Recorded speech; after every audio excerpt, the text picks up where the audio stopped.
Hello and welcome back to my YouTube channel. Hope are all doing well. तो आज हम discuss करेंगे science के कुछ क्वेश्चंस है।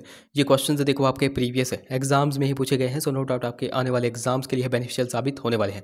देखो, अगर आप ग्रेजुएशन लेवल के एग्जाम्स की तैयारी कर रहे हैं, लाइक सेक्रेटरी क्लर्क हो गया, एनटी हो गया, सब इंस्पेक्टर हो गया, इन जैसे एग्जाम्स की अगर आप तैयारी कर रहे हो तब ये क्वेश्चंस आपके लेवल के हैं और आपके आने वाले एग्जाम्स में डेफिनेटली आपकी हेल्प करेंगे। इससे पहले हम पार्ट 20 यानी कि 20 वीडियोज़ ऑलरेडी डिस्कस कर चुके हैं, जिनमें हमने सिर्फ और सिर्फ साइंस के क्वेश्चंस को डिस्कस करके रखा हुआ है।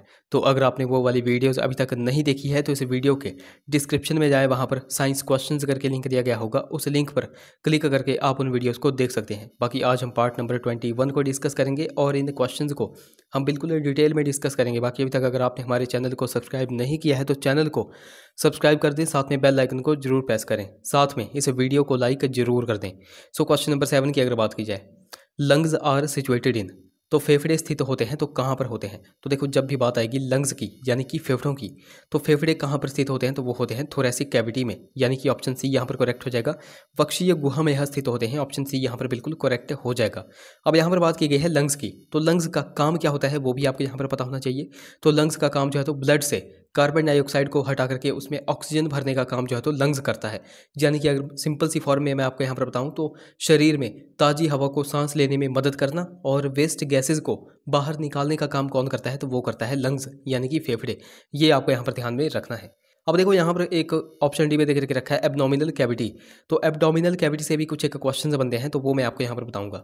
तो क्वेश्चन आपसे यहाँ पर पूछा गया था कि मानव शरीर का सबसे बड़ा खोखला स्थान कौन सा है? तो ये भी आपको ध्यान में रखना है कि मानव शरीर का जो सबसे बड़ा खोखला स्थान है तो वो एब्डोमिनल कैविटी ही है। ये आपको ध्यान में रखना है। एक और क्वेश्चन एग्जाम में पूछा गया था कि मानव शरीर का दूसरा सबसे बड़ा खोखला स्थान कौन सा है? तो मानव शरीर का दूसरा सबसे बड़ा खोखला स्थान जो है तो थोरेसिक कैविटी ही है, यानी कि वक्षीय गुहा ही है। ये भी आपको ध्यान में रखना है। तो ये इंपॉर्टेंट क्वेश्चंस मैंने इस क्वेश्चन से रिलेटेड आपको यहाँ पर बता दिए, ये आपको सारे के सारे ध्यान में रखने हैं। नेक्स्ट क्वेश्चन की बात करें, क्वेश्चन नंबर हमारा 8 है, mercury is generally used in thermometer because it has a. तो थर्मामीटर में सामान्यतः पारे का उपयोग होता है क्योंकि इसका होता है, तो इसका जो है तो हाई कंडक्टिविटी होती है, यानी कि उच्च चालकता होती है। ऑप्शन यहाँ पर सी करेक्ट हो जाएगा।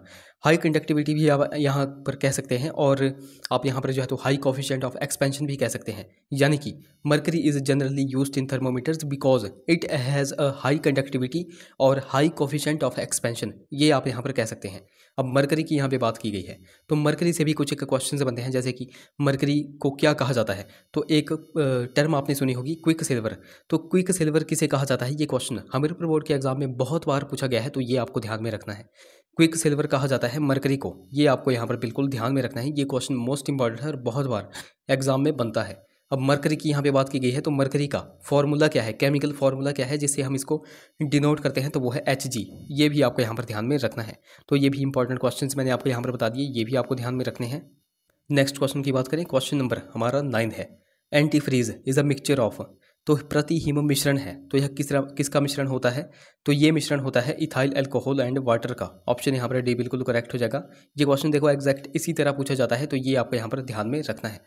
एक और इंपॉर्टेंट बात, अभी तक अगर आपने हमको टेलीग्राम और इंस्टाग्राम पे फॉलो नहीं किया है तो वहाँ पर जाकर फॉलो कर ले, लिंक आपको डिस्क्रिप्शन में मिल जाएगा। बाकी देखो, लिंक कई बार चलता नहीं है, तो आपको सिंपली टेलीग्राम पे जाना है और लेट्स प्रिपेयर टू सर्च करना है, आपको हमारा चैनल मिल जाएगा। उसी प्रकार आपको इंस्टाग्राम पे जाकर के लेट्स प्रिपेयर टुगेदर सर्च करना है। अगर कोई क्वेरी होगी तो आप मुझे इंस्टा पे मैसेज कर सकते हैं। अच्छा, 2 दिन पहले मैंने आपसे टेलीग्राम पे एक क्वेश्चन पूछा था। क्वेश्चन वहाँ पर मैंने आपसे पूछा था कि क्या एक दिन में 2 वीडियोस लाई जाए या फिर नहीं लाई जाए? तो आपका वहाँ पर रिस्पांस बहुत ही अच्छा था। तो मैं ऐसा सोच रहा हूँ कि एक तो हमारी वीडियो देखो सुबह 9 बजे आती है, जिसमें हम बहुत से क्वेश्चंस को डिटेल में डिस्कस करते हैं, जो कि अभी वीडियो चल रही है। और एक मैं सोच रहा हूँ कि शाम को 6 बजे वीडियो आया करेगी और उस 6 बजे वाली वीडियो में हम एक क्वेश्चन लिया करेंगे और उस एक क्वेश्चन से रिलेटेड जितने भी अभी तक हिमाचल के एग्जाम में क्वेश्चन पूछे गए हैं या फिर हमीरपुर बोर्ड के एग्जाम में क्वेश्चन पूछे गए हैं, वो सारे के सारे मैं आपको यहाँ बताया करूँगा। तो बाकी देखते हैं क्या बनता है। बाकी आप नीचे कमेंट्स में बताओ कि ऐसा करना चाहिए या फिर नहीं करना चाहिए। अगले क्वेश्चन की बात करें, क्वेश्चन नंबर हमारा 41 है, which is the organ that excretes water fat and various catabolic waste. तो कौन सा अंग जल, वसा और विभिन्न अपचयात्मक अपशिष्ट उत्सर्जित करता है? तो कौन सा करता है? तो वो करती है किडनी, यानी कि वृक्क। ऑप्शन यहाँ पर ए बिल्कुल करेक्ट हो जाएगा। तो किडनी का यहाँ पर काम आपको पता चलेगा कि किडनी का वर्क क्या होता है। बाकी यहाँ पर किडनी से कुछ और भी क्वेश्चन से पूछे जाते हैं, जैसे कि कई बार आपसे पूछा जाता है कि किडनी की फंक्शनल यूनिट क्या है। ये क्वेश्चन बहुत बार हमीरपुर बोर्ड के एग्जाम में पूछा गया है कि किडनी की फंक्शनल यूनिट क्या है, तो वो है नेफ्रॉन। ये आपको ध्यान में रखना है। और एक और क्वेश्चन जो है तो किडनी से पूछा गया था कि किडनी का रंग कैसा होता है। अब देखो कुछ एक स्टूडेंट्स यहाँ पर कहेंगे कि सर आप किस तरह के क्वेश्चन से करवा रहे हो, बट मैं आपको यहाँ पर बता दूँ कि ये जो क्वेश्चन मैं आपको करवा रहा हूँ कि किडनी का रंग कैसा होता है, ये क्वेश्चन सेंट्रल लेवल के एग्जाम में पूछा गया है, इसलिए आप यहाँ पर अंदाजा लगा सकते हैं कि यह कितना इंपॉर्टेंट क्वेश्चन होगा। तो किडनी का रंग कैसा होता है, तो वो होता है रेडिश ब्राउन। ये आपको यहाँ पर ध्यान में रखना है। ये क्वेश्चन भी एग्जाम में पूछा जाता है और क्या पता पूछा जा सकता है, ये आपको ध्यान में रखना है। और एक और क्वेश्चन पूछा जाता है कि एडल्ट जो ह्यूमन होता है, तो एडल्ट ह्यूमन की किडनी में कितने नेफ्रॉन्स पाए जाते हैं, तो अप्रॉक्सीमेट जो है तो 1 मिलियन नेफ्रॉन पाए जाते हैं, ये आपको ध्यान में रखना है। और 1 मिलियन कितने होते हैं, तो वो होते हैं 10 लाख। ये भी आपको यहाँ पर ध्यान में रखना है। तो ये कुछ इंपॉर्टेंट पॉइंट्स मैंने आपको किडनी के बारे में बता दिए, ये सारे के सारे आपने यहाँ पर नोट रखने हैं। क्वेश्चन नंबर 42 की अगर बात की जाए, instrument use to study the behaviour of vibrating string is, तो कंपित तार के व्यवहार के अध्ययन में प्रयुक्त उपकरण कौन सा होता है, तो वो होता है सोनोमीटर। ऑप्शन यहाँ पर बी बिल्कुल करेक्ट हो जाएगा। सोनोमीटर का काम आपको यहाँ पर पता चल गया। अब बात करते हैं, ऑप्शन ए में देकर के रखा है हाइग्रोमीटर।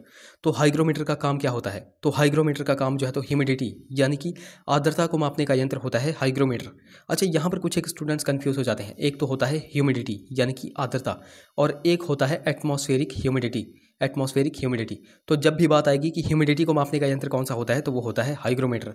और जब भी बात आएगी एटमॉस्फेरिक ह्यूमिडिटी को मापने का यंत्र कौन सा होता है, तो वो होता है साइक्रोमीटर। कौन सा होता है, साइक्रोमीटर। तो यहाँ पर आपको कंफ्यूज नहीं होना है, ये मैंने आपको यहाँ पर डिफरेंस यहाँ पर बता दिया, ये आपको ध्यान में रखना है।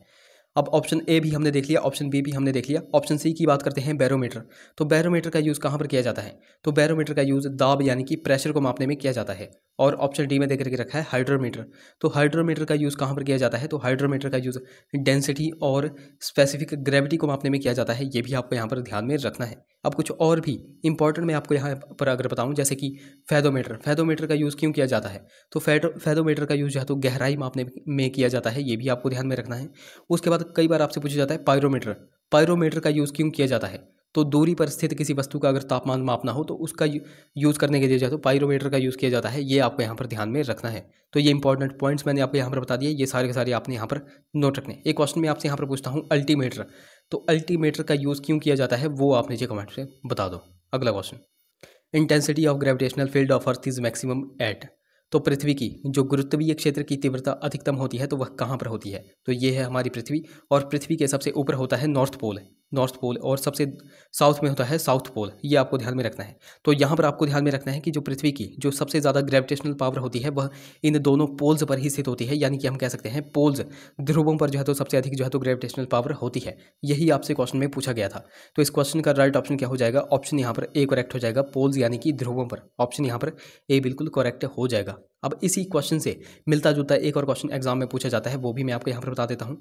तो क्वेश्चन आपसे पूछा जाता है जियो स्टेशनरी ऑर्बिट, जिसको हिंदी में कहा जाता है भू स्थिर कक्षा। तो क्वेश्चन आपसे यहाँ पर पूछा जाता है कि जियो स्टेशनरी ऑर्बिट किस ऊंचाई पर स्थित होते हैं, तो यह लगभग जो है तो 36,000 किलोमीटर की ऊंचाई पर स्थित होते हैं। ये भी मैंने आपको यहाँ पर बता दिया। ये पॉइंट भी मोस्ट इंपॉर्टेंट है और ये क्वेश्चन हमीरपुर बोर्ड के एग्जाम में बहुत बार पूछा गया है, तो ये भी आपको यहाँ पर ध्यान में रखना है। अगला क्वेश्चन, क्वेश्चन नंबर हमारा 44 है, the compound used in prickly heat powder to prevent excessive sweating is. तो अत्यधिक पसीने से बचने के लिए अम्भौरी पाउडर का में प्रयुक्त होने वाला यौगिक कौन सा होता है, तो कौन सा है, तो वो है बोरिक एसिड। ऑप्शन यहाँ पर ए बिल्कुल करेक्ट हो जाएगा। अब बोरिक एसिड, इससे एक और क्वेश्चन पूछा जाता है कि इसका फॉर्मूला क्या है, तो इसका फॉर्मूला है H3BO3। ये आपको यहाँ पर ध्यान में रखना है। इसका फॉर्मूला क्या है, तो वो है H3BO3। और H3BO3 को ही जो है तो हाइड्रोजन बोरेट भी कहा जाता है, तो ये भी आपको ध्यान में रखना है। इसलिए जो है तो कई बार ऑप्शन में बोरिक एसिड ना देकर के जो है तो हाइड्रोजन बोरेट भी दे दिया जाता है, तो ये आपको यहाँ पर ध्यान में रखना है। अगले क्वेश्चन की बात करें, क्वेश्चन नंबर हमारा 45 है, percentage of carbon in steel ranges from.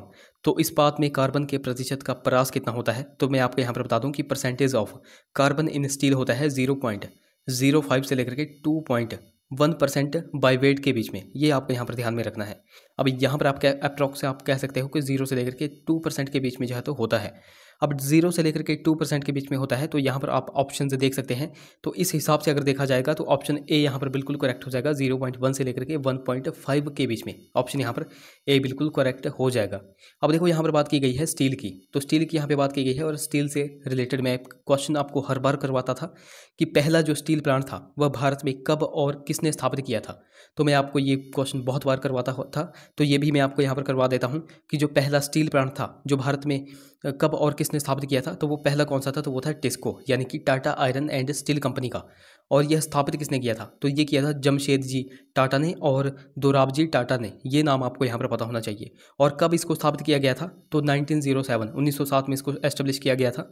और कहाँ पर एस्टेब्लिश किया गया था, तो जमशेदपुर में इसको एस्टेब्लिश किया गया था। और जमशेदपुर पड़ता कहाँ पर है, तो ये पड़ता है झारखंड स्टेट में।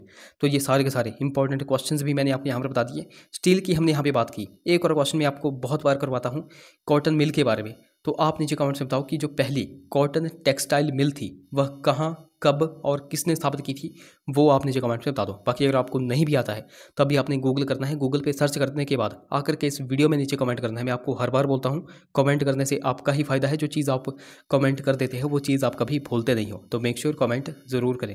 अच्छा, यहाँ पर 2 क्वेश्चन आ रहे हैं जो कि करंट अफेयर से रिलेटेड है, तो यहाँ पर भी मैं आपको ये करवा देता हूँ, आपको थोड़ा सा आइडिया लग जाएगा कि आपके आने वाले एग्जाम्स में किस तरह के करंट अफेयर्स के क्वेश्चन पूछे जा सकते हैं। सो क्वेश्चन नंबर 46 की अगर बात की जाए, what is the type of authorisation granted to Covishield and Covaxin vaccines as of January 2022।